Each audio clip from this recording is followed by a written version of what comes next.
Boa noite, povo de Deus. Graça e paz, amém.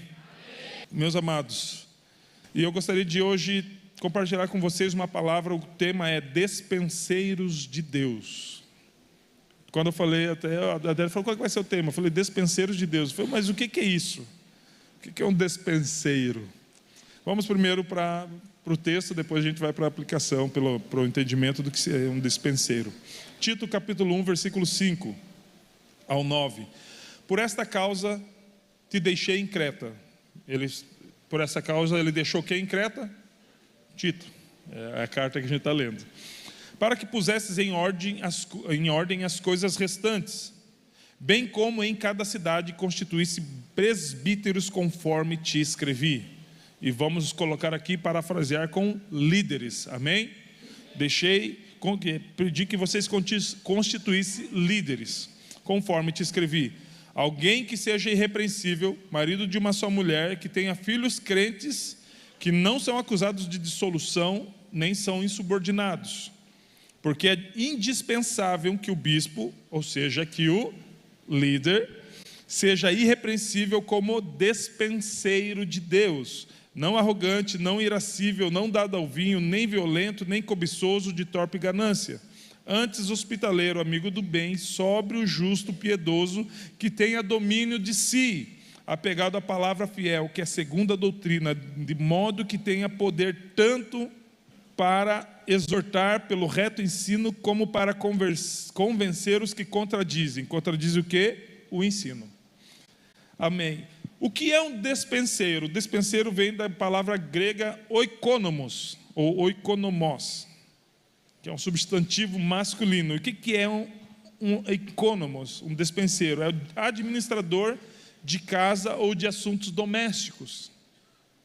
Especialmente um mordomo, administrador, superintendente, seja nascido livre ou, como era usualmente, antigamente, um escravo que foi liberto, porque ele precisava ser alguém de confiança. A quem o chefe da casa ou proprietário confiou a administração de seus assuntos, o cuidado das receitas e despesas e o dever de distribuir a porção apropriada para cada servo e até mesmo para as crianças que ainda não atingiram a maioridade. Também entende-se como despenseiro administrador de uma fazenda ou propriedade rural, ou um supervisor, superintendentes das finanças da cidade, ou tesoureiro de uma cidade. Também, na marinha, entende-se sobre aquele que cuida do depósito onde ficam os alimentos e também da hospedagem, ou da hospedaria.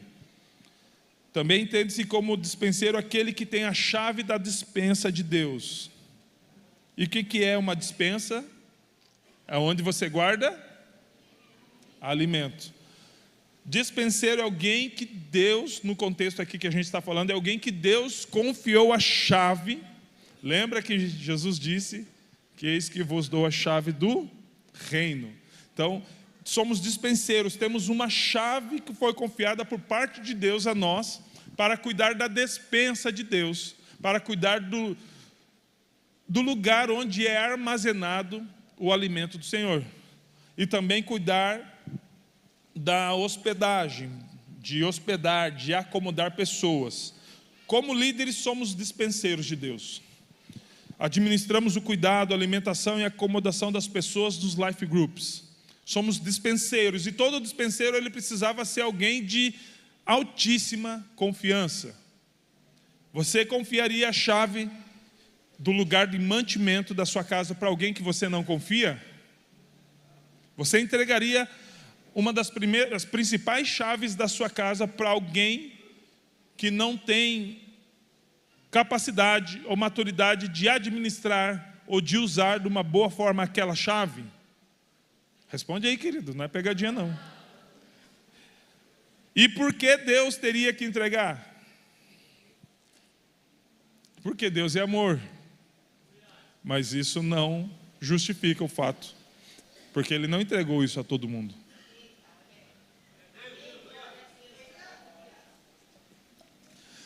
Então, nós somos dispenseiros de Deus, temos acesso a uma despensa, aos alimentos, e não apenas acesso, mas nós administramos esses alimentos, nós colocamos à mesa, nós servimos à mesa, nós servimos esses alimentos. Aleluia. Fala de alimento, o povo já começa a ficar mais animado, né? Até porque todo Life Group termina em comida. Aleluia. Glória a Deus por isso. E nesse friozinho já começam os caldos.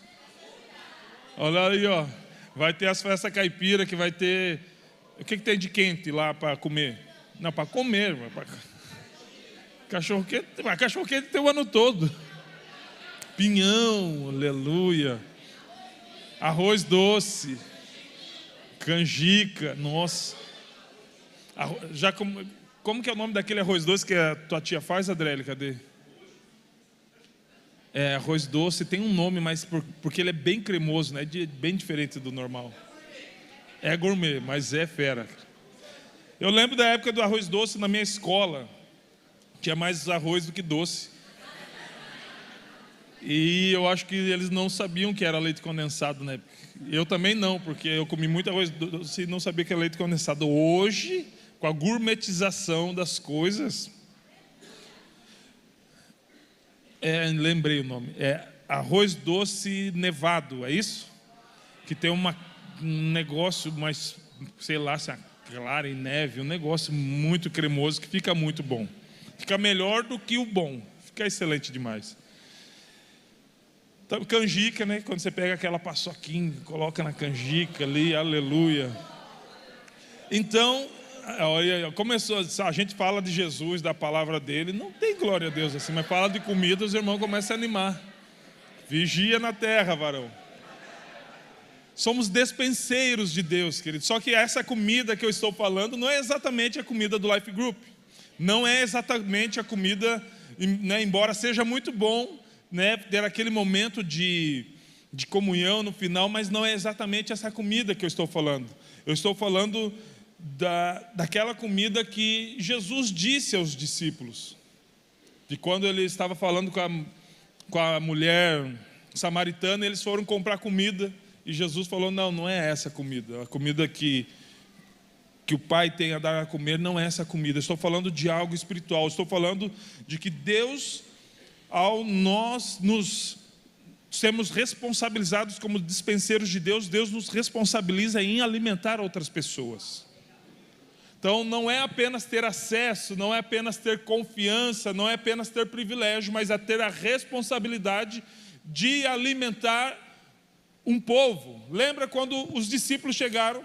Eram 5.000 pessoas, fora mulheres e crianças, e eles falaram, Senhor, nem muitos, né, não sei se eram 10 ou 100 denários de pães, seria possível comprar alimento para esse povo todo.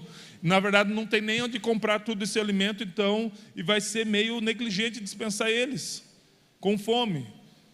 Jesus, o que vocês têm? Perguntou o que vocês têm. Daí eles foram procurar, encontraram lá quantos pães e 2 peixes, né? Então é 5 pães e 2 peixes. E Jesus falou o quê? Dai-lhe vocês de comer. Você é um líder, amém? Amém? Você é um discipulador, amém? Amém? Então, se o povo tem fome, dai-lhes de comer. A responsabilidade de dar um alimento ao povo é nossa. Só que é possível alguém dar um alimento a alguém sem que ele mesmo já tenha sido alimentado? Não. Então todo aquele que alimenta alguém precisa ser alimentado. Ele também precisa sentar para comer. Então, queridos, nós precisamos entender que ser um dispenseiro de Deus é mais do que ter um privilégio, mas é uma responsabilidade de que ninguém aos nossos cuidados esteja passando fome. Ninguém. E passando fome do que, Alex? Fome daquilo que Deus precisa entregar às pessoas. Você que está aqui, você já se perguntou, Senhor Deus, o que eu vou compartilhar com os meus amados irmãos nessa quinta? Inclusive nessa semana, porque a gente teve 3 palavras distintas no domingo. Essa semana é tema livre. Glória a Deus. E eu amei a empolgação de vocês, porque foi assim quando eu recebi a minha primeira possibilidade de um tema livre. Por quê? Porque, primeiro, Ainda vocês, né, foram muito abençoados, porque na minha primeira vez de tema livre, eu não tive um norte, eu não tive alguma coisa que me guiasse, eu tinha que fazer algo do zero. Vocês já têm o nosso tema, que foi o tema do seminário de intercessão, né, o despertar sobrenatural. Mas também vocês têm a responsabilidade, como dispenseiros da graça, do poder de Deus, dispenseiros de Deus, não transformar o seu life group nessa semana num culto. Não é porque você vai fazer a palavra que ela precisa demorar 40 minutos. Ontem eu estava no aniversário, daí uma irmã falou, aquele dia eu cheguei mais tarde porque eu cheguei meia-noite. Eu falei, mas onde que uma moça estava que chegou meia-noite na casa de alguém? Eu estava na célula. Eu falei, como eu amo comunhão. Está todo mundo desarmado, então as informações vêm de graça, você nem precisa cavar muito. Eu falei, que célula que você estava? Não vou falar o nome aqui, né? Mas muito sabe quem muito pergunta. Então, depois a gente vai analisar certinho porque está indo até essas horas, uma célula. E uma moça solteira, né, andando na rua meia-noite, queridos, muita vigilância. Então, nessa semana, tema livre, cuidado com você não fazer lá um esboço de 7 páginas, querido. É só você, se você veio ao culto como todo bom líder, você já ouviu muitas coisas a respeito do despertar sobrenatural, você esteve no seminário, você só vai compartilhar algo com base num testemunho poderoso na sua vida e deixa o Espírito Santo fazer o resto, querido. Amém? Seja um dispenseiro de Deus, entenda que eu tenho a chave, mas o alimento não é meu. Ser um dispenseiro de Deus é ter acesso a um lugar, mas aquele lugar não me pertence. Aquele alimento não foi eu quem fez. Ou seja, então ele não tem as minhas propriedades. Como dispenseiro de Deus, eu tenho acesso ao poder de Deus, ao alimento de Deus, à comida que Deus deseja entregar ao povo. Mas isso não tem característica nenhuma minha. O máximo que eu posso fazer é contaminar o alimento. E isso é uma responsabilidade terrível. Então, querido, como dispenseiro de Deus, eu preciso acessar o alimento, pegar o alimento e entregar o alimento àquelas pessoas que eu tenho cuidado. E Paulo enfatiza algumas características do bom dispenseiro de Deus. Eu não sei se vai dar tempo para a gente falar de todas elas, mas vamos tentar em 31 minutos e 40 segundos. E todas elas estão no texto que a gente leu. Então ele fala ali, não arrogante, que não seja orgulhoso. O que é não ser arrogante? Alguém que não é orgulhoso, que não tem falta de humildade. O que é humildade, querido? Humildade é você... Tem gente que pensa que humildade é você ter pouco dinheiro. Tem uma pessoa que ela é bem humilde. Querido, eu conheço um monte de gente pobre, arrogante. Mais arrogante que muita gente que tem dinheiro. Então, humildade não tem a ver com a condição social da pessoa. Aquela pessoa mora numa casa humilde. O que é uma casa humilde? Uma casa que considera as outras casas superiores a si mesmo? Não, na verdade, a humildade ela está muito relacionada à condição do teu coração, querido. A Bíblia fala, considere os outros superiores a si mesmo. Eu não estou falando para você virar um capacho, mas humildade está muito, muito, muito ligado ao desejo de servir. O desejo de reconhecer nos outros qualidades que eu não tenho. Humildade está também ligada a um fato que a gente é muito fera, de celebrar a vitória do meu irmão no mesmo quesito que eu estou tentando adquirir aquela vitória. O irmão que comprou o carro que eu quis, miserável. Se um irmão me oferecer um carro, é um carro que eu, né, em nome de Jesus, ano que vem eu vou comprar. E daí ele queria, porque queria vender para mim. Eu falei, não pega nem com milho. Agora aprendi a planejar minha vida. Só tem uma possibilidade de eu ficar com esse carro, se me der. Se não, eu não fico. Não vou. Agora, antes eu fazia algumas burrices, agora não. Mas daí ele foi lá e um irmão, um amigo meu, um rapaz que eu amo muito, caminhei discipulado até muitos anos atrás, comprou aquele carro. Cara, fiquei muito feliz, felizaço mesmo. Foi lá em casa, mostrou, celebramos junto.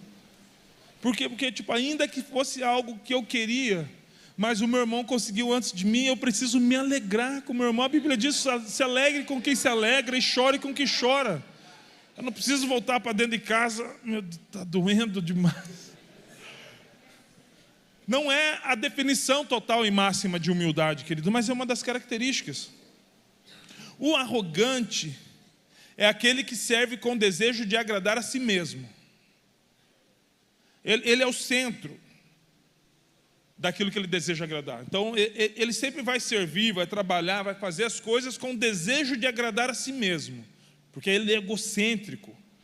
E ainda demonstra resistência em obedecer, porque geralmente na obediência nós não somos de imediato beneficiados, somos prejudicados. Porque a obediência ela vai maltratar a nossa carne e vai beneficiar o nosso espírito. Isso é um processo, o benefício sempre vem depois da obediência.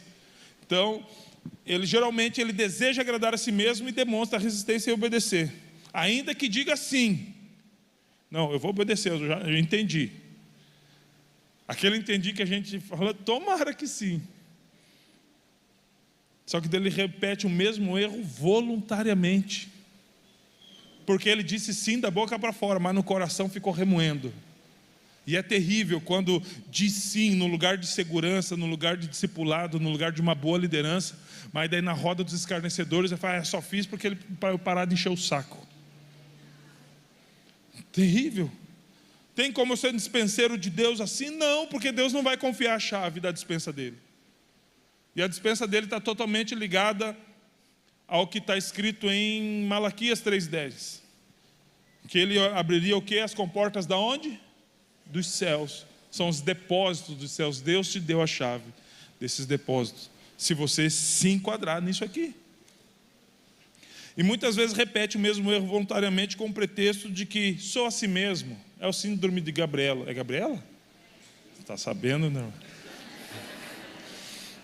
É mais forte do que eu. Eu não consigo mudar. A carne é fraca. Fraca é desculpa. Não porque tipo, é difícil mudar, é óbvio que é difícil. Porque se eu falasse aqui que é fácil mudar, eu estaria sendo mentiroso. O pastor já ia fazer a videochamada, truco, mentiroso. Não é fácil mudar. Dói mudar. Transformação de processo no cristianismo dói. Se nós escolhemos ouvir essas, não sei de quem que eu ouvi, mas eu ouvi. Se a gente escolheu o cristianismo, querido, é porque a gente entendeu que nós mesmos nos servimos. É impossível escolher a vontade de Deus e a nossa vontade. Se eu entendi que eu decidi por Cristo, é porque eu não sirvo mais.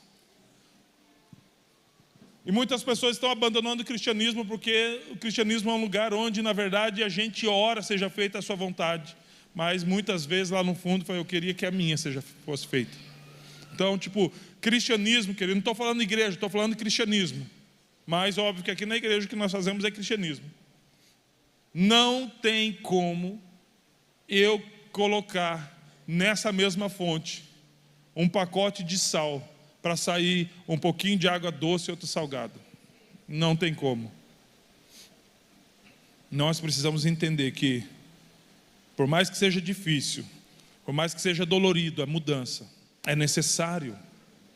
Porque senão não precisaríamos de Cristo. Poderíamos ficar da mesma forma. Então, o arrogante, ele emite um som aos céus de uma forma subliminar, dizendo, eu na realidade, no fundinho, não preciso de Deus. Eu gosto da igreja como um clube social. É como se ele emitisse um som arrogante, ele não precisa de Deus. Ele não fala isso publicamente, ele não fala isso declaradamente, mas ele emite através das suas atitudes que ele não precisa de Deus. Então Deus não precisa de forma alguma entregar a chave da sua dispensa a ele.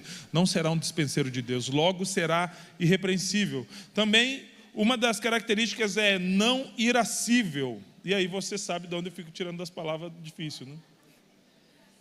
Ou iracundo, ou alguém que não se ira facilmente. Não seja propenso à raiva, não se irrita facilmente.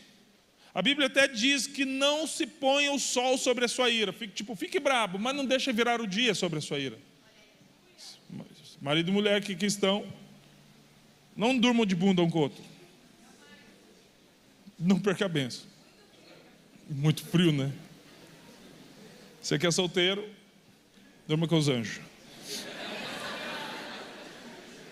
Não permita que a ira vire o dia. A Bíblia diz também: irai-vos, mas não pequeis, não deem lugar à ira. Não deixe que a ira roube o centro de controle da sua vida. Então, alguém que não se ira facilmente, controlar as emoções, em especial a raiva, é destacado como importante em muitas passagens bíblicas. Eu não sei se já aconteceu com você, mas na hora da raiva que você dá lugar à ira, você não ouve mais nenhum som, você não vê mais nada a não ser aquilo que você quer fazer, acertar a fuça do fulano. E aí, queridos, é muito difícil a marcha ré. Aí você entrou nesse lugar, é só um milagre para você sair dele. Então a Bíblia diz: fique irado, mas não dê lugar à ira, não peque. Fique irado, conta até 10, vai orar, se ajoelha na hora, peça misericórdia, mas não peque. Porque se der lugar à ira, você vai pecar. Provérbios capítulo 29, versículo 11: o tolo derrama toda a sua ira. O tolo derrama toda a sua ira, mas o sábio se domina e a reprime. Ele reprime a ira. Fala: ira, você veio, mas eu não vou deixar você falar. Você veio, mas cala a boca, ira. Porque muitas vezes, quando eu tenho uma máxima, né? Eu não decido nada quando eu estou muito feliz, muito triste ou muito bravo. Até eles achavam, esses provérbios de Locke. Não, ela nunca falou isso, mas eu acho que ela pensou.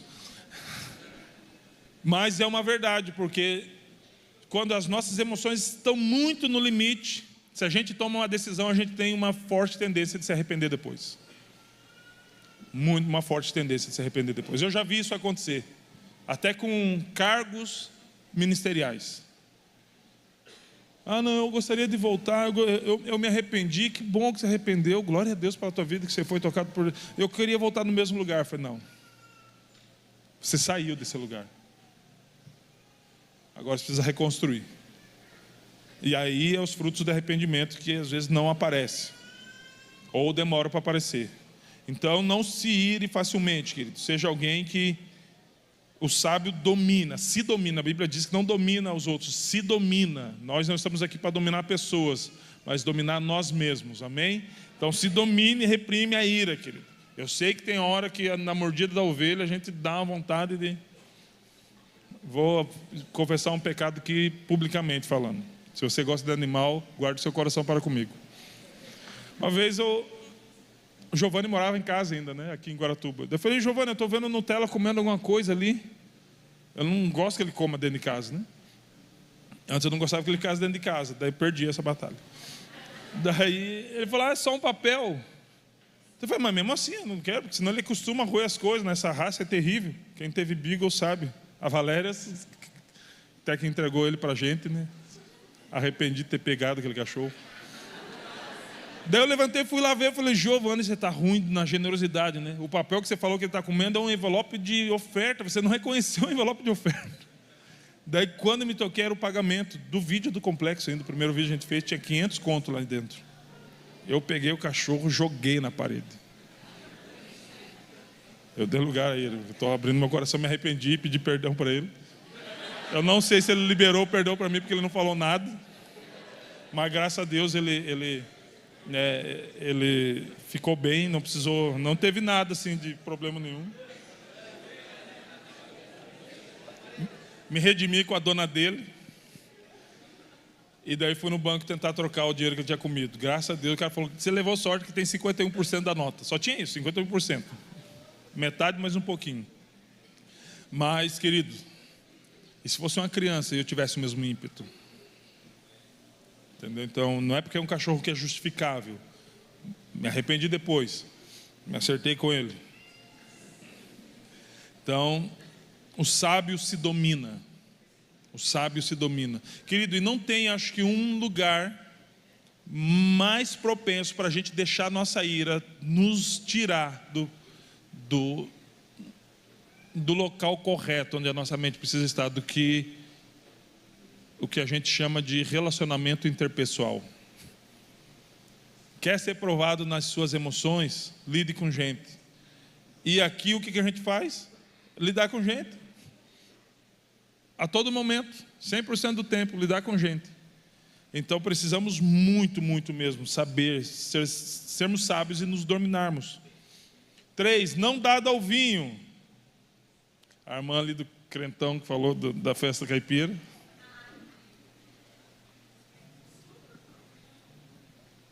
Embora possamos sim fazer uma referência à bebida, Paulo, ele fala da embriaguez. E ele não está falando do vinho exatamente do líquido. Ele está falando da falta de equilíbrio. Efésios 5,18 fala para a gente não se embriagar com vinho onde há contenda, mas nos enchermos do Espírito Santo. Por quê? Porque o vinho na Bíblia ele fala de alegria e fala também da plenitude do Espírito, de aliança. Mas ele fala, ei, não se embriaguem com o vinho que há contenda, mas enchei-vos do Espírito Santo, glória a Deus. Mas também não ser dado ao vinho fala de moderação em todas as áreas da nossa vida. E o que pode nos embriagar, querido? O que mais embriaga as pessoas? Dinheiro, poder, status, reputação, posição, cargos, aparência, tudo que pode nos dar a sensação de ser cheios de nós mesmos. Mas todo aquele que é cheio de si não é cheio do Espírito Santo. É impossível alguém que é cheio de si ser cheio do Espírito Santo. Aquele que é cheio de si, ele está embriagado. Tem gente que se embriaga até pela aparência, acha que é a última bolacha do deserto, a última água com gás, né? Não vou falar Coca-Cola, a última água com gás que tem no deserto. E dele se embriaga com isso, com as possibilidades que ele tem, com a possibilidade de uma vida financeira melhor, e se embriaga, perde o equilíbrio. E quem perde equilíbrio é criança, querido. E crianças não têm responsabilidades de terem as chaves da despensa de Deus. Você já viu uma criança cambaleando? Daqui a pouco a Rebeca vai começar a cambalear. Cadê o Digão? E o que os pais fazem, principalmente os mais babão? Começam a falar, eu não falava assim, então eu não sei falar. Eu fico imaginando assim, a criança olhando, ele está pensando que eu sou o quê? Mas amém, né? Cada um. Mas a gente fala, que bonitinho, vem para o papai, bate palma, vem para a mamãe, dele olha o papai, vai para o papai primeiro. E é bonitinho que uma criança cambaleando, aprendendo a andar, é ou não é? Mas e um adulto cambaleando, é bonito? Existe tempo, existe uma época no processo do nosso crescimento, da nossa maturidade, onde é comum a gente cambalear, a gente andar quase que tropeçando, mas devido ao tempo, querido, quando o tempo vai passando, cambalear é feio, já não significa aprendizado, significa embriaguez.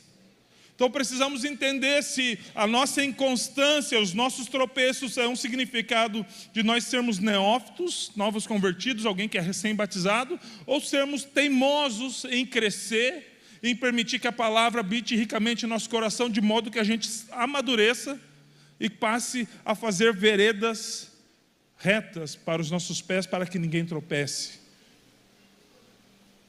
Nós estamos cambaleando por sermos novos na fé, e onde é compreensível, ou estamos cambaleando porque estamos embriagados com o dom, com a virtude, com o talento, com as possibilidades, com o alcance, com o acesso, com tudo aquilo que muitos desejam e nem todo mundo tem, e isso faz com que a gente saia do foco e perca o equilíbrio. E é terrível. Quer ver alguém que não fica à vontade perto de alguém que perde o equilíbrio? É alguém que é humilde.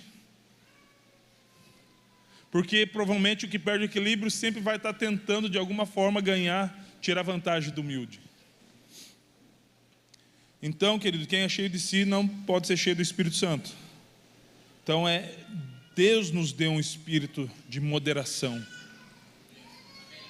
Nós não podemos pensar de nós mesmos mais do que convém. Você não precisa ir lá para baixa autoestima. Eu não valho nada, ninguém me ama. Já conversou com gente assim? Quando eu falo que a melhor parte em mim é o Espírito Santo, isso não está falando de autocomiseração, querido. Está falando de constatação real dos fatos. Não estou falando autocomiseração, não. Ele fala ele fala para ouvir o contrário. Aquela pessoa, eu sou feia mesmo, para ouvir, não, você é lindo. Não, eu sou ruim mesmo, não, você é bom. E na verdade, às vezes, ouve isso por dó. Mesmo que às vezes a pessoa seja, não seja mesmo desprovida de beleza. E se for desprovida de beleza, a Bíblia tem uma fórmula fantástica: o coração alegre aformoseia o rosto. Então, se você não entrou na fila da beleza natural, existe a beleza sobrenatural, querido. Tem chance para todo mundo. Mas não entre na área da autocomiseração, porque Satanás gosta, é uma prisão de grade baixinha. É uma prisão de grade baixinha, a gente acha que está preso, mas, cara, como é que pode? Porque eu sou, ó vida, ó céus, ó azar. E daí gera dependência emocional em todo mundo. Daí se o patrão manda embora, ele acha que vai morar debaixo da ponte. Se desmancha o namoro, ou o romance real, ou seja qualquer outra coisa que não seja o casamento, que em nome de Jesus não vai se dissolver, acha que nunca mais vai casar na vida, ninguém vai me querer, eu vou morrer para titia. Reagrupou uma célula, só a pior pessoa, nunca mais vou liderar alguém. Ei, calma, não pense de você mais do que convém. Mas também não adianta sair desse extremo e correndo e ir para o outro extremo. Sem mim nada podeis fazer. Oh, Jesus! Aí começa a pensar de si mais do que convém. Não. A Bíblia diz: ninguém se estribe no seu próprio conhecimento. O que é estribo? Aqui, a Graça não está aqui, eu não gosto de brincar com quem não está. Aninha? Não tá, está ali. A Dodge Ram 3.500. Sem estribo você não consegue subir. Que é o lugar onde você apoia, para você poder se elevar acima daquele nível. Então a Bíblia diz: ninguém se estribe no seu próprio conhecimento, ninguém pense de si mais do que convém. Amém? Vamos lá. Não violento, mas você falou aquele que não é irascível. Não, mas não violento é parecido. Parece, mas não é a mesma coisa. Um bom dispenseiro de Deus, ele não é violento. Violento é alguém que é inimigo da paz. O irascível, ele tem momentos rompantes, né? O violento, ele a chave é ligada 24 horas. Ele sai doido para caçar uma briga. O dia não está bom se ele não brigar com alguém. Alguém inimigo da paz, inimigo da comunhão. Eu não gosto desses negócios. Eu já nem vou no dia de ceia. Porque falaram que ceia é comunhão. Eu não gosto de comunhão, eu não vou no dia de ceia. Eu gosto de assistir o culto online. Eu não estou falando que tem problema, que perdoe, vocês estão aqui ou aí. Mas em detrimento da comunhão não rola. Só fechar aqui que tem umas notificações. É inimigo da amizade, opositor da compaixão e da reconciliação. Tinha que mandar matar logo. Deixou de discipular, não serve mais para nada não. Usa de violência, propenso a se vingar e querer fazer justiça com as próprias mãos. Não. Confia nele não. Tem gente que não faz justiça com as próprias mãos, mas faz com oração. Senhor Deus, pesa a mão no Alex, aquele miserável. Uma vez a gente estava na rua andando, daí uma moça, não sei se ela estava bêbada ou drogada ou as duas coisas, mas ela disse uns desaforos para o grupo que estava com a gente. Isso faz tempo, tem uns 20 anos mais ou menos isso. Não tem mais, 20 anos tem o tempo que eu moro aqui. Tem uns 25 anos. E aí a moça pegou e passou. E daí tinha uma moça muito sábia com a gente ali. E ela falou: ixi, nem adianta mais querer se converter, porque falou contra o ungido do Senhor. Eu olhei para ela. Quero morrer seu amigo. Preferia não ter conhecido, mas quero morrer seu amigo. Condenou a moça ao inferno porque ela disse algumas coisas, porque a gente era crente e esqueceu de ler a Bíblia. Alegrai-vos quando mentirem e disserem todo mal a vosso respeito por minha causa, grande é o vosso galardão nos céus. Isso que diz em Mateus 6 ou 5, sermão da bem-aventurança. Só que alguém violento que sempre está pendendo para a vingança, descontar nas pessoas só porque fizeram algo contra. ou porque questionaram, ou porque não foram a favor, sempre tentar levantar um quesinho de vingança. E nós precisamos, nós que detemos não, mas que recebemos autoridade sobre pessoas, precisamos cuidar com isso, queridos. Precisamos cuidar com isso, porque se a violência fosse a chave para alguém que erra, eu estava ferrado. Porque eu seria julgado por alguém que tem uma justiça reta, que é o justo juiz. Por isso que quando ele falou, ei, cuidado com o julgamento. Pode julgar, só que lembre-se, da mesma forma que você julgar, você vai ser julgado. Só que eu julgo com uma medida ruim, porque é a minha medida. Só já que você julgou, Alex, então vem aqui, deixa eu colocar uma lâmpada nessa parede. É assim que ele julga. E quando a luz vem, as imperfeições aparecem. E eu preciso julgar você, Alex, porque você julgou dessa mesma forma. Porque a medida dele é justa. E daí, na medida dele, qualquer parede é imperfeita. Então, agora eu preciso deixar de admoestar, eu preciso deixar de refletir sobre as ações dos outros. Não posso. Preciso sim corrigir. Só que eu preciso entender qual é o meu papel e o meu lugar. Eu não sou um juiz. Eu não posso me colocar nesse lugar. Então, se eu não sou juiz, eu também não vingo. Eu preciso entender que a Bíblia diz que do Senhor é a vingança. Então, precisamos muito mesmo tomar muito cuidado com isso. Muito cuidado com isso. De não nos tornarmos violentos. E também de parar com esse negócio de, Deus pesa a mão. Você quer mesmo que Ele pese a mão, querido? Você quer mesmo que Ele faça isso? Porque daí Ele vai perguntar, que pecado maior que o seu Ele cometeu para que eu pese a mão? Geralmente, quando a gente está inclinado a fazer isso, é porque a gente não perdoou a pessoa. E aí a gente incorre naquele erro que só existe uma coisa que condiciona, que põe condição no perdão de Deus. Sabe qual que é? O perdão que você libera. Perdoa as minhas dívidas ou os meus pecados, assim como eu tenho perdoado aqueles que estão me ofendendo. Então, perdoa as minhas ofensas da mesma forma que eu perdoo quem me ofende. Você já orou assim? Já orou o Pai Nosso? Todo mundo já orou aqui. No futebol, o que eu acho engraçado também, orar do futebol, mas amém. Depois se quebram tudo. Mas, às vezes a gente ora e canta e a gente não percebe aquilo que a gente está falando. Senhor Deus, eu te dou autoridade. A gente não precisa dar autoridade, né, para o soberano, mas eu te dou total liberdade, Senhor, para o Senhor usar a forma que eu perdoo como condição para a forma que o Senhor vai me perdoar. É isso que a Bíblia diz. Porque quando a gente olha dessa forma, eu falei, meu Deus do céu, não devia ter orado. Não, a gente ore com certeza. Então vamos lá. O próximo, nem cobiçoso de torpe ganância. Cobiça é o desejo intenso e inadequado por coisas que ainda não tem e que talvez nem deveria ter. Isso é cobiça. Ganância, busca desenfreada por riquezas materiais ou por qualquer coisa que possa parecer poder. Lembrando que conhecimento também é tido como poder. Alex, é errado eu ter uma busca desenfreada por conhecimento? Depende da motivação. A ponto de basear sua busca na desonestidade.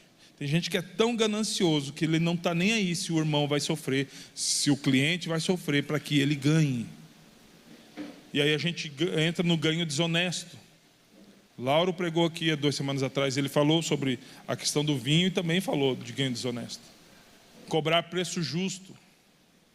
Eu lembro uma vez que a gente precisava, chamaram a gente para fazer um serviço, na época eu trabalhava com todo, não vou falar o lugar, mas eram uns 28 todos pequenos. Tá, aquela oportunidade boa, e na altura de porta, um banquinho troca. Então, uma oportunidade boa de você, porque todo indiferente se ele está a 3 metros de altura ou a 2 metros. É metro quadrado. Então, a gente ia conseguir fazer um valor legal, né? 28 todos, se eu não me engano. Só que ele fala, daí eu passei o preço, vou chutar um preço aqui porque eu não lembro. R$6.000. Na época, né? Isso já tem uns 12, 15 anos. Não estava na paz ainda. Daí ele falou, eu preciso que você cobre 8. Por quê? R$5.400.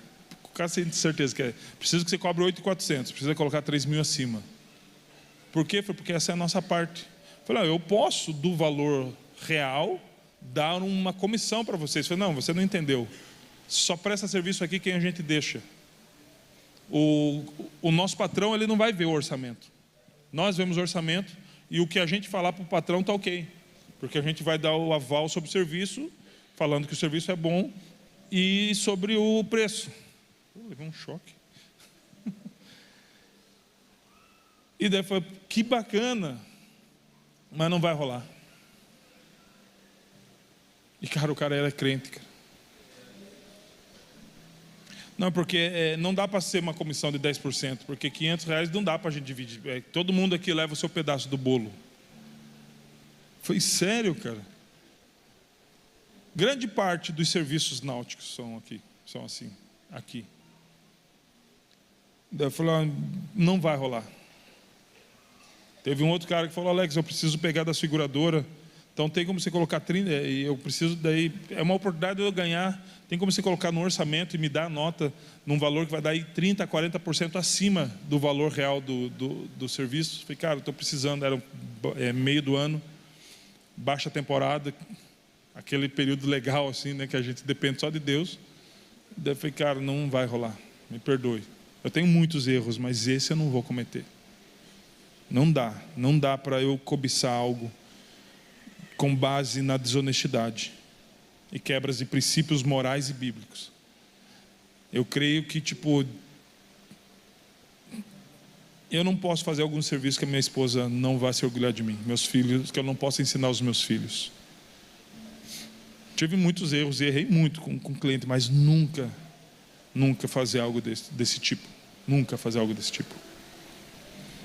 Era tentador, querido, porque não era numa época onde estava bastante serviço. Era numa época onde tinha pouco. Mas não dava. Então, o que 5 aqui é nem cobiçoso de torpe ganância. Só que ele fala daquilo que não deve ser e já entra naquilo que precisa ser. E eu vou tomar alguns minutinhos, então já vai me perdoando já de antemão. E ele falou, precisa ser hospitaleiro, generoso com hóspedes, aquele que recebe bem. E a nossa igreja é fera de fazer isso. Tem alguns que vieram há menos tempo na nossa igreja, mas, meu Deus do céu, a gente fica constrangido quando vai na casa de alguns irmãos que eles servem muito bem. Eu não estou falando da qualidade do que é servido, querido, eu estou falando do coração que é derramado. Porque você pode oferecer, sei lá, Red Angus para a pessoa. Caro, hein? Só que com um coração duro, um coração que não está colocado à mesa, aí é só um bom churrasco, mas não é uma boa companhia, você não se sente em casa. Somos irmãos. A sensação que nós precisamos ter ao sermos recebidos, ou a sensação que nós devemos prover ao receber alguém, é que ele se sinta em casa. Hospitaleiro, porque a pessoa que tem a chave da despensa de Deus, ele precisa servir como se aquela pessoa estivesse em casa, ou mais, como se o próprio Deus estivesse servindo à mesa. Isso é um dispenseiro que tem como característica ou qualidade de um hospitaleiro. Ele serve como Cristo serviu. Amigo do bem, sétima coisa, faz referência a um atributo de Deus e uma parte do fruto do Espírito, que se chama bondade. Amigo do bem, ele ama a bondade. Ele ama essa característica do atributo de Deus. Ele ama manifestar essa parte do fruto do Espírito, bondade. Manifestação de compaixão, misericórdia e perdão, bondade. E como bondade, querido, a gente não pode entender errado, porque muitas vezes alguns membros ou discípulos vão entender que a pessoa, o líder, ou o discipulador, ou o pastor, ele agiu de tal forma, fala, não, a pessoa não agiu com bondade. A bondade não está em passar a mão no erro das pessoas, pelo contrário, por amar e não querer que aquela pessoa tenha consequências terríveis, nós vamos adverti-las, ainda que severamente, a respeito daquele erro. E a pessoa que vai ouvir isso, muitas vezes não vai gostar, porque não é bom ouvir a respeito daquilo que a gente quer justificar de alguma forma. Bom ouvir, né, contrário àquilo que a gente quer justificar.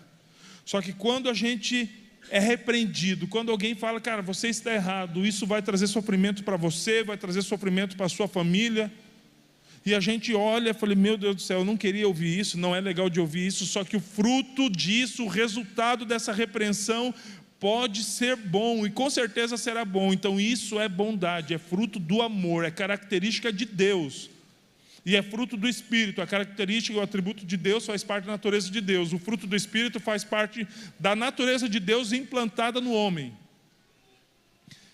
E Deus, a gente vai ver na Bíblia que Ele, de várias formas e formas severas, sempre corrigia o seu povo, trazia ensinamentos até duros, firmes ao seu povo, para que o povo não fosse ao inferno. E Deus não joga ninguém no inferno, sabia? Credo, Alex, como assim? Eu sempre aprendi que joga. Então, diz lá que a morte, o anticristo e a besta serão lançados no inferno. A Bíblia diz em João 3, depois do versículo que todos nós conhecemos, João 3,16, mas não sei exatamente se é o próximo, mas diz que todo aquele que não crê em Jesus já está condenado. Então já existe uma condenação por quebra de princípio. Ou seja, Jesus, ele não vai interceder por nós no dia do juízo. Ele intercede por nós agora. Ou seja, sem Cristo estamos todos condenados, mesmo que venhamos a morrer daqui a 70 anos. Sem Jesus já estamos condenados. Essa é a sentença já foi dada. Então o que vem logo após a sentença? A execução. Então a sentença já foi dada. Sem Cristo, aqueles que não creem em Cristo, não é apenas o acreditar, é você ser um seguidor de Cristo, a ponto de você preferir a vontade de Cristo do que a própria vontade. A Bíblia diz que já está condenado. Só que quando conhecemos Cristo e entregamos a nossa vida para Ele, Ele nos livra da condenação que já foi feita. Então não é Cristo que nos lança no inferno, são as nossas decisões de não andar debaixo dos princípios que levam ao céu. Porque se o salário do pecado é a morte é depositada como salário na conta de quem? Da humanidade. Mas por voluntariedade de pecar. Então quando a gente entende que não é exatamente Deus, não que Ele não possa fazer isso, mas são as minhas atitudes que me afastam de Deus, que me levam ao inferno, eu entendo que na verdade Deus é bondade pura, ainda que Ele seja justo juiz, ainda que Ele seja um fogo consumidor, mas todos nós recebemos oportunidade de não vivermos segundo as nossas concupiscências, segundo as nossas paixões, segundo as nossas vãs vontades. Todos nós recebemos essa oportunidade em Cristo. E se nós rejeitamos a possibilidade de livrarmos da condenação, nós voltamos para o estado anterior, que já estamos condenados. Então, queridos, nós somos responsáveis. Nós não conseguimos mudar a situação, Cristo precisou mudar, mas em Cristo nós temos a possibilidade, nós temos a decisão. Guarda o que tens para que ninguém tome a sua coroa. Aquele que quiser vir após mim, negue-se a si mesmo. Então existe uma condição conforme na sua decisão. Por isso que nós não cremos na pré-eleição como o calvinismo. Sim, nós cremos que a pessoa ela ouve a respeito de Jesus e decide por Jesus. É isso que nós cremos. Amém? Então, quando eu sou amigo do bem, eu manifesto compaixão, misericórdia e perdão, porque são atributos de Deus e atributos do Espírito Santo em nós. Jesus se compadece, Jesus teve misericórdia, que é o amor sobre as nossas misérias, e por causa disso Ele nos perdoou. Isso é fruto da bondade de Deus. Se eu não consigo manifestar isso, que não é o todo da natureza de Deus, então eu não posso ser um dispenseiro. Então eu não posso ser um presbítero. Então eu não posso receber por confiança a chave da despensa de Deus e nem alimentar ninguém. Querido, você pode aprender com todo mundo. Todo mundo. Você não tem só o discipulador ou o líder para você aprender. Relacionamento 360 graus nós aprendemos com todos. Mas quer saber quem você vai se aconselhar? Ela é minha best friend, minha BFF da Gospel. BFFG. Best Friend Forever Gospel. Eu vou me aconselhar com ela. Ela tem a chave da despensa? Ele tem a confiança, ele é amigo do bem, ele é hospitaleiro. Ele não é cobiçoso, nem tem torpe ganância, não é violento, não é dado ao vinho, não é embriagado com as coisas desse mundo. Não é irascível, nem arrogante. Porque a gente está sempre propenso a se aconselhar com alguém que é muito amigo nosso, porque ele vai falar o que a gente quer ouvir. Só que daí a gente pergunta, mas daí o alimento? Eu falo, não, eu vou trazer um outro alimento aqui que eu tenho, porque eu não tenho a chave da despensa. Gastou tempo e colocou a sua vida em perigo. E eu não estou falando para você considerar essa pessoa como menor, menos valiosa ou menosprezar ela. Não, ore por ela para que ela alcance isso em Deus. Principalmente se você, eu não sou um dispenseiro do Senhor, mas eu preciso ser, eu quero ser. Alcance lugar em oração e não em murmuração. Em murmuração nós não alcançamos nada, querido. Então quer continuar se aconselhando com o teu BFF? Entenda se ele é BFF de Deus. Se ele é o melhor amigo de Deus, se ele tem a chave da despensa de Deus, se ele tem a confiança de Deus, senão, não se aconselha. Porque a Bíblia diz que há caminhos para o homem que parecem bons, mas o fim deles são caminho de morte. Eu não estou querendo manipular ou monopolizar o aconselhamento, não, queridos. Então não precisa se aconselhar comigo. Tem muitos homens sábios, mais sábios que eu, e muitas mulheres sábias, e mais sábias que eu aqui. Amigos de Deus, que vão falar o que você precisa, não o que você quer.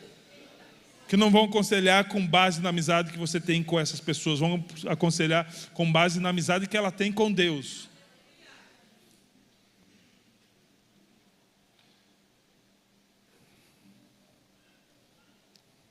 Vai dar certo, eu acho.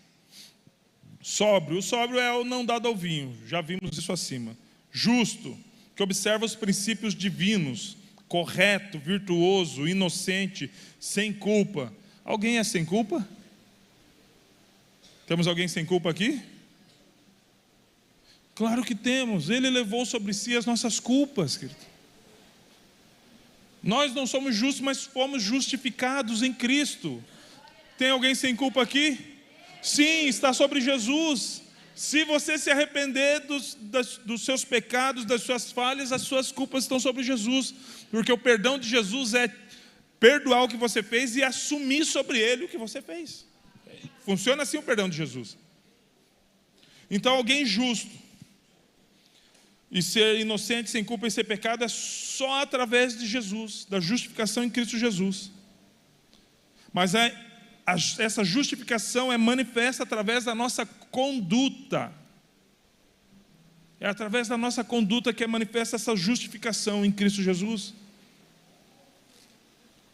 Então nós precisamos ser justos, ainda que a gente seja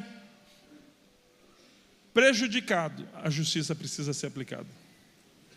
Ser justo cara, isso não vai sair bem para mim, mas é o certo a fazer. Eu não vou ser beneficiado com isso, mas é o certo a fazer. Isso é ser justo. Quem trabalha por conta e passa em terrível orçamento errado. E daí você refaz as contas e fala, meu Deus do céu. Eu passei o custo. E daí assusto. E todas as vezes eu liguei para o cliente e falei, preciso te avisar duas coisas.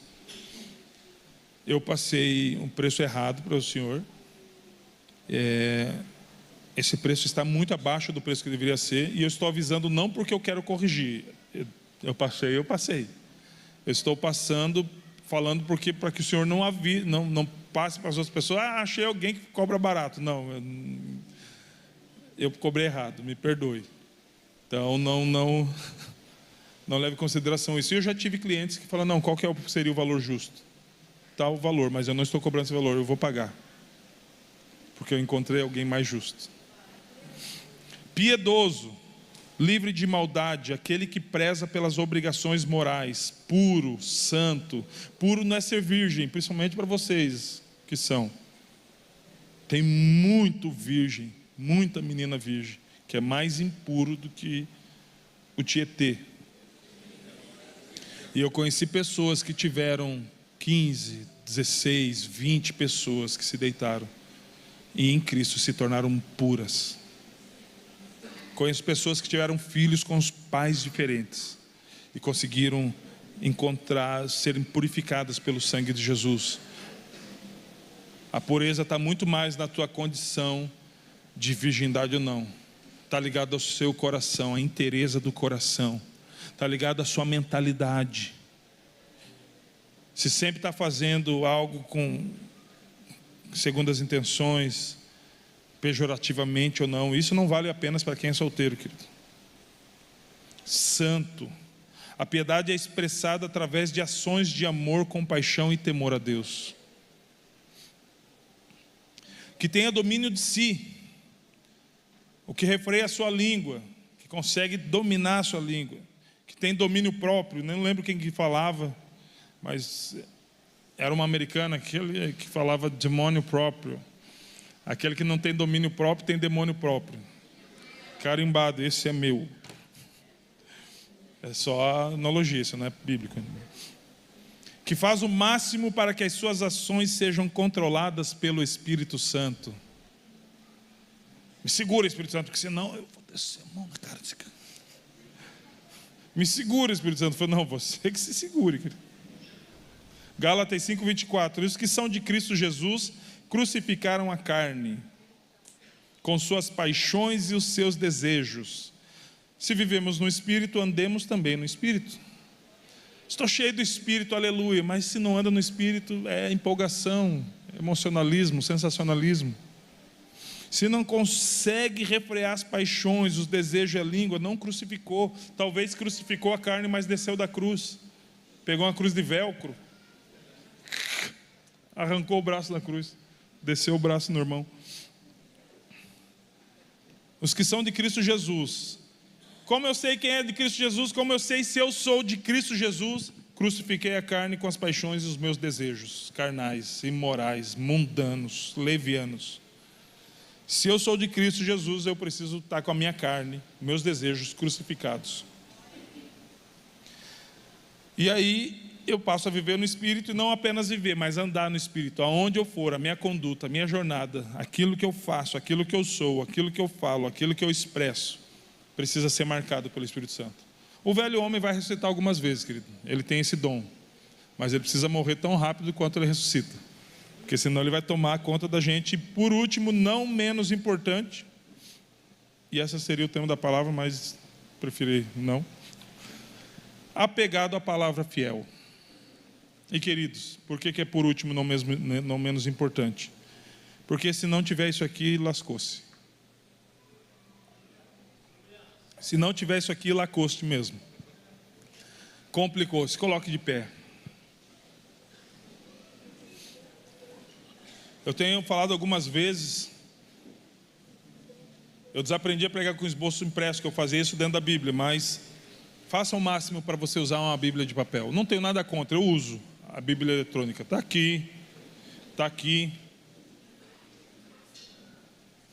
Mas eu não sou teoria da conspiração. Quando Gutenberg inventou a prensa tipográfica, a primeira coisa que ele fez, o alemão, foi imprimir a Bíblia. Isso trouxe um certo desconforto para os crentes daquela época. Da mesma forma, quando a Bíblia veio para o digital. Sempre vai acontecer. Mas tenha uma Bíblia de papel. Queira uma Bíblia de papel. Hoje a gente fala, abre em Abacuque. Quando eu comecei a namorar com a Thaís, ela estava querendo me convencer que Abacuque não tinha na Bíblia. A Bíblia dela era do Paraguai. Falei, tem sim. Achamos Abacuque. Às vezes a gente folheia para lá, folheia para cá, a gente só sabe onde está Gênesis e Apocalipse. Então, aprimorem muitos estudos. Sabe, quantos... Deixa eu ver, quem já foi monitor de sala de aula? Quantos estudantes tem na sua sala? 30? Na sua? 32? 40? Jesus amado. Eu vou discordar de todos vocês. Não tem tudo isso de estudante. Tem tudo isso de aluno. De estudante não. E isso se aplica a nós, queridos. Porque aluno é o que frequenta uma aula, assim como que evangélico é o que frequenta uma igreja ou uma religião. O estudante, ele pega a matéria que passou lá e quando ele falta, ele se preocupa em fazer isso. Pegar essa matéria com alguém que ficou na aula para estudar essa matéria. É aquele quando os pais não sabem, vocês nasceram numa época muito privilegiada, você vai no Google e você vai ter a explicação do que é fórmula de Bhaskara. Na minha época, se meus pais não soubessem, tinha que pegar ônibus para aprender. E se não tivesse ninguém que explicasse, complicava do mesmo jeito. Então, ter 40 alunos numa sala de aula não significa que os 40 são estudantes. Porque se os 40 fossem estudantes, os 40 passariam de ano. Com pelo menos aí, média de 8. Frequentar uma sala de aula não faz de um aluno estudante, assim como frequentar a igreja não faz de um evangélico um crente, um discípulo de Jesus. Então esse apegado à palavra fiel é de modo que tenha poder tanto para exortar pelo reto ensino, como para convencer os que o contradizem. Contradiz o ensino, essa é a continuação do versículo. Mas ninguém pode ensinar aquilo que não foi ensinado, ninguém pode transbordar daquilo que não foi cheio. Então, ser apegado à palavra fiel é muito mais do que eu falar aquilo que eu entendi, é viver aquilo que eu li. Quando chego para Jesus, falo, ei Jesus, sua mãe e seus irmãos estão aí fora. Jesus fala, quem são minha mãe e meus irmãos? Senão aqueles que ouvem a minha palavra e a praticam. Ser apegado à palavra de Deus é mais do que segurar um livro. É mais do que saber quantos livros compõe a Bíblia. É mais do que saber, de repente, João 3,16 ou versículo rema. Aí eu permitir que a minha vida seja transformada pela palavra, ainda que eu seja triturado por isso. E quando eu passar por esse processo de trituração, eu vou me tornando apto para ensinar. É por isso que eu falo, cuidado com os conselhos. Não permita ser guiado pelo deserto por alguém que jamais passou por lá. Não receba conselho de santificação, de busca a Deus, porque não gasta tempo com Ele. Eu não estou falando para você menosprezar seu amigo, sua amiga, seu best, seu BFF. Faz o contrário, convida ele para orar junto, para ler a Bíblia junto, para quebrar a cabeça junto. Eu não consigo entender isso, me ajuda que eu não consigo entender. O que é as 70 semanas de Daniel? Coisa complicadinha. Mas depois que entende, parece que abriu um livro.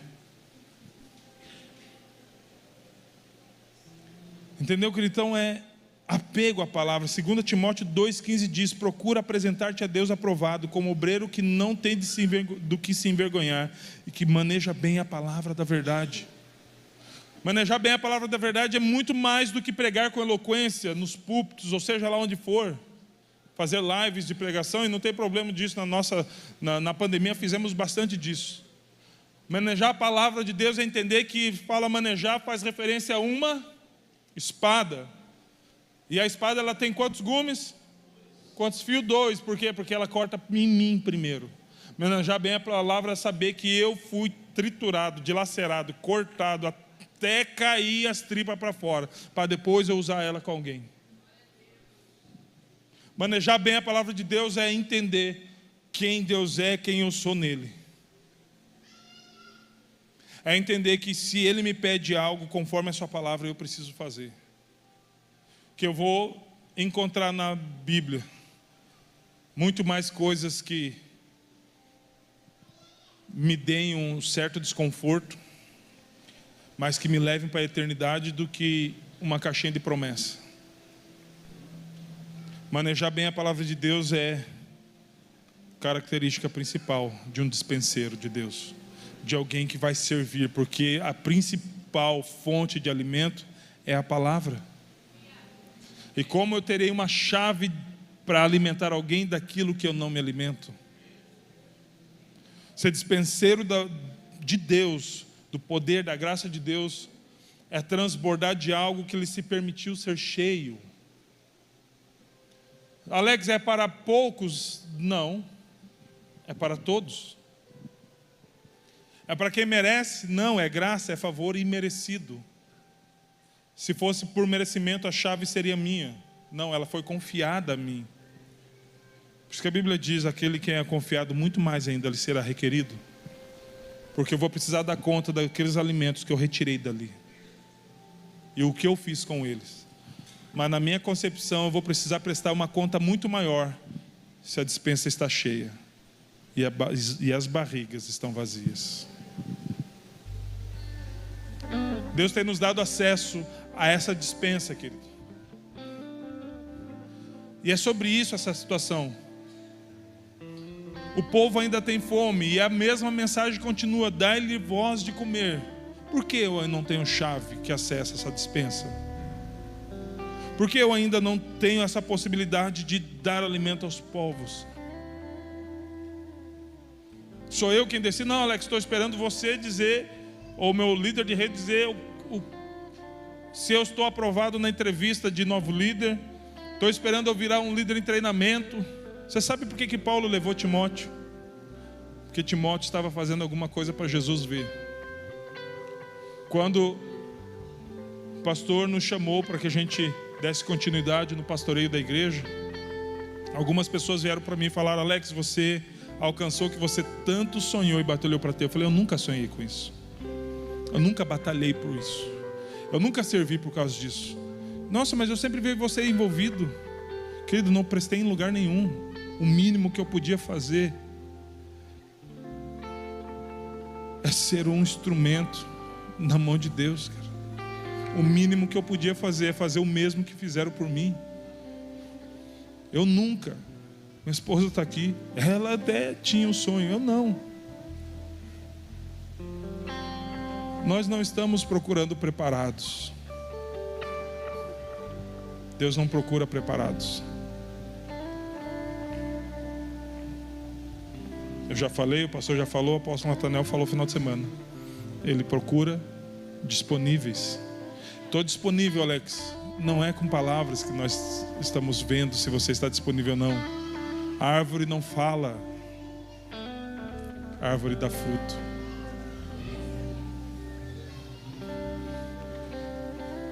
Teve uma época que a gente não era casado no papel.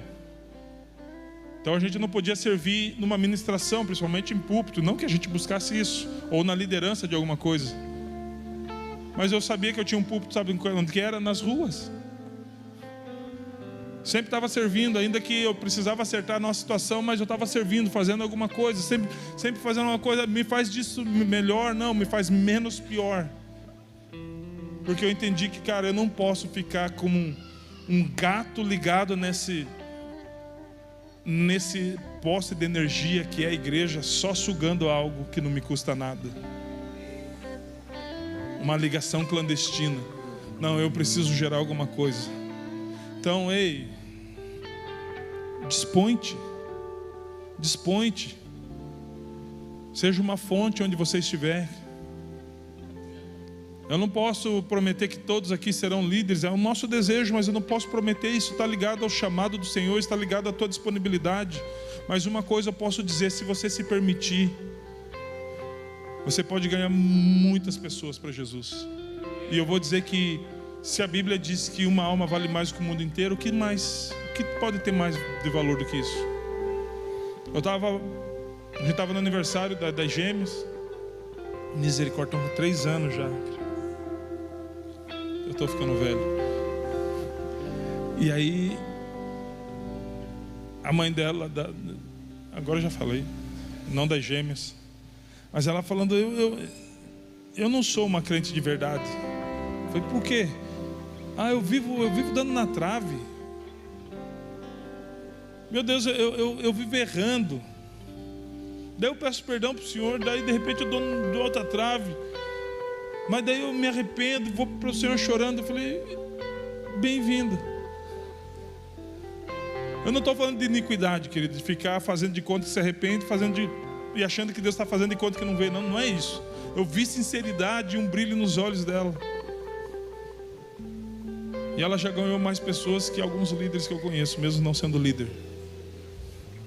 É disso que eu estou falando.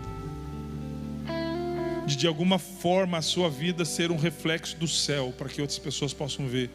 Sua vida ser uma árvore, que as pessoas possam se alimentar desse fruto. Falei, cara, isso tem gosto do céu, tem aroma do céu. Isso tem o cheiro de Cristo. É disso que eu estou falando. Ser dispenseiros de Deus não é exatamente ser um líder. É, ainda que você não seja um líder, ser um dispenseiro. Nem todo dispenseiro de Deus vai ser um líder, mas todo líder precisa ser um dispenseiro. Todo líder precisa saber que ele tem o privilégio e a responsabilidade de acessar os depósitos celestiais para alimentar as pessoas. Seja 5 pessoas, seja 5.000 pessoas, precisa existir um alimento. Vamos orar, querido. Que Deus possa encontrar essas qualidades em mim. Que Ele possa encontrar essas qualidades em você. Que Ele possa, com a chave não da vitória, não do destravamento, mas da dispensa dEle, olhar para você e falar, Ele foi achado digno. Porque Ele é bom? Não. Porque Ele se permitiu passar pelo processo. Porque Ele se permitiu ser moldado, ser transformado. Porque Ele se permitiu. Que Ele se permitiu. Essa palavra é para você, querido. Todos vocês. Todos vocês. É um culto de líder, mas essa palavra é para todos nós. O que mais me chama a atenção é a chave da vitória, a chave do carro que talvez possa ser jogado aqui, ou a chave da dispensa de Deus, onde eu tenho acesso a um banquete, a um maná que vai ser servido às pessoas. Qual tem sido a nossa busca? E depois dessa palavra, o meu desejo é que você tenha desejo de ser um dispenseiro de Deus. Porque Jesus não nos chamou apenas para ser frequentadores, como um aluno de uma escola, querido. Assim como numa escola existem algumas características básicas para ser um monitor. Mas o fato de ser um monitor não te torna melhor do que ninguém.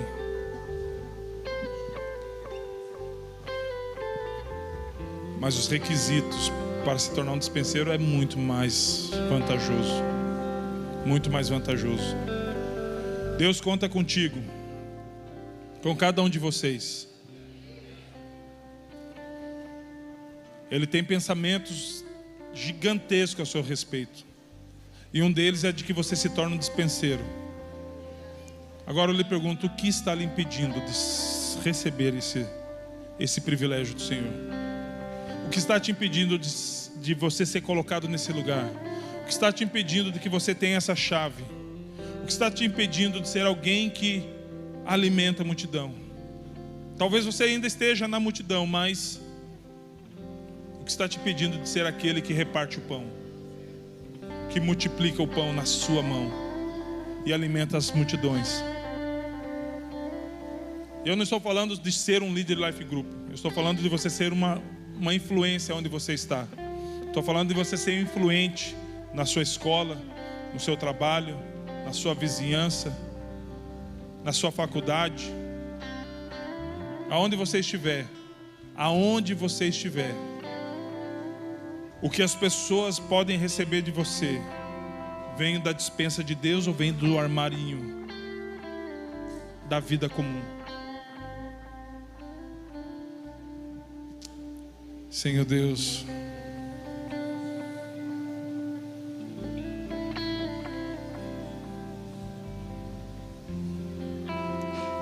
Usa-me, Senhor.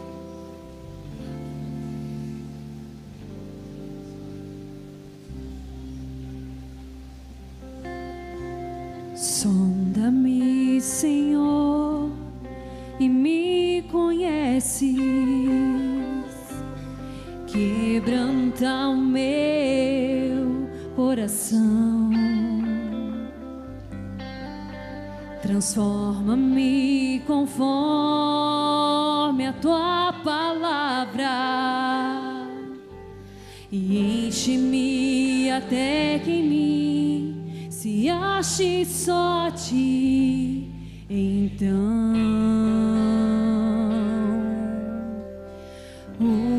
usa-me, Senhor.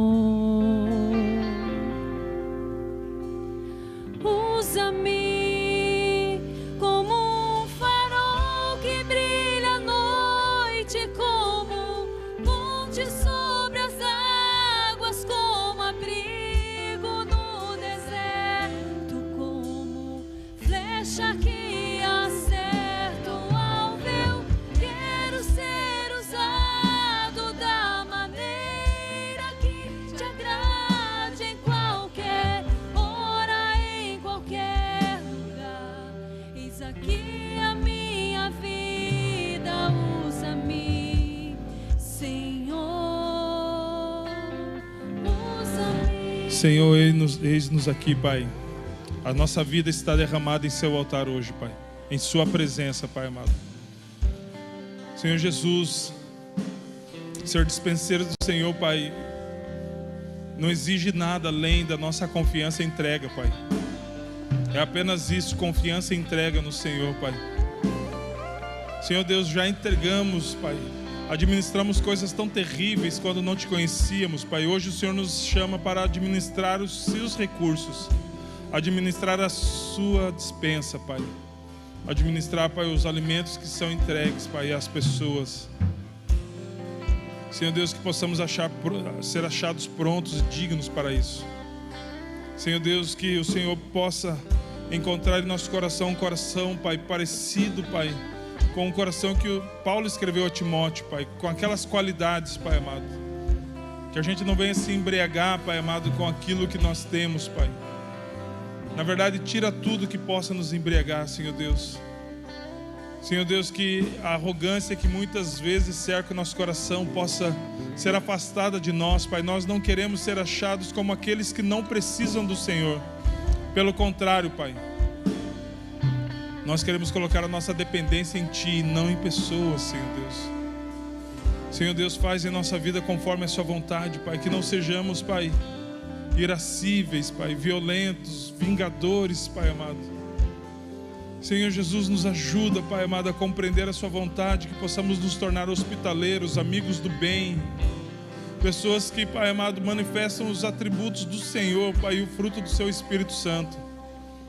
Ajuda-nos, Senhor Deus, para nos tornarmos essas pessoas que têm a responsabilidade e o privilégio de ter a chave da despensa confiada, Pai amado. A ponto, Senhor, de termos acesso não para nós, Pai. Acesso não para nós, mas para aqueles que estão famintos, Pai amado. Em nome de Jesus, trabalha em nosso coração. Trabalha em nossa vida, Pai, para que jamais saiamos do lugar que somos processados pelo Senhor e pela Sua palavra, para nos tornarmos quem o Senhor deseja que nos tornemos, Pai. Em nome do Seu Filho Jesus, Pai, abençoe a vida dos Seus filhos que estão aqui, Pai. Que tenhamos todos, Pai, uma excelente semana, Pai amado. Senhor Deus, que os nossos life groups sejam cheios de vida, da vida do Senhor, Pai. Cheios de convidados, Pai amado, que possamos consolidar as pessoas que estão ali, Senhor Deus.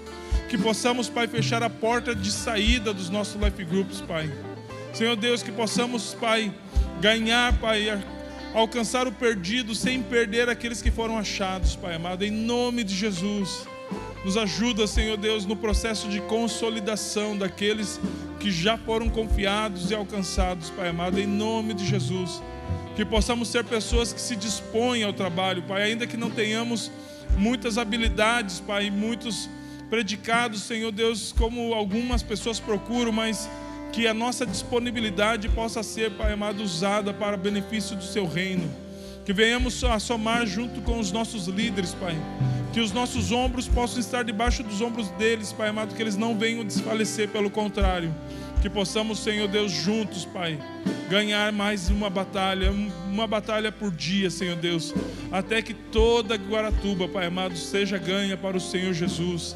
E através disso também, Senhor, Danida, Cascavel, Irati, Garuva, Pai, e outras cidades, Pai amado, mas que esse trabalho seja feito juntos, Pai. Nós contamos com todos os membros compromissados, Pai amado. Eu sei, Pai amado, que eles muitas vezes olham para a gente, Pai, mas que eles possam saber que nós olhamos para eles também, Pai. E esperamos, Pai, ansiosamente que eles venham a se despertar, Pai amado. Eles venham, Pai, a entender que eles também podem ser despenseiros, Senhor. Podem ser também pessoas que colocam a mão no arado, carregam a arca, Pai amado. Pessoas, Senhor Deus, com quem podemos contar para cuidar das pessoas, colocar o alimento na mesa, Pai, preparar a hospedaria para que muitos possam ser, Pai, acolhidos, Deus, em nome de Jesus. Senhor Deus, que haja um senso de comprometimento e pertencimento no coração de cada membro compromissado que está aqui essa noite, Pai. Senhor Deus, nós já temos os líderes que ganharão essa cidade, Pai. Eles estão aqui hoje, Pai. Não apenas que aqueles que são líderes hoje, mas aqueles que estão aqui, Pai. Muitos que estão aqui, Pai, que talvez nem se enxerguem, Pai amado, como sendo pessoas que estão aptas, Pai.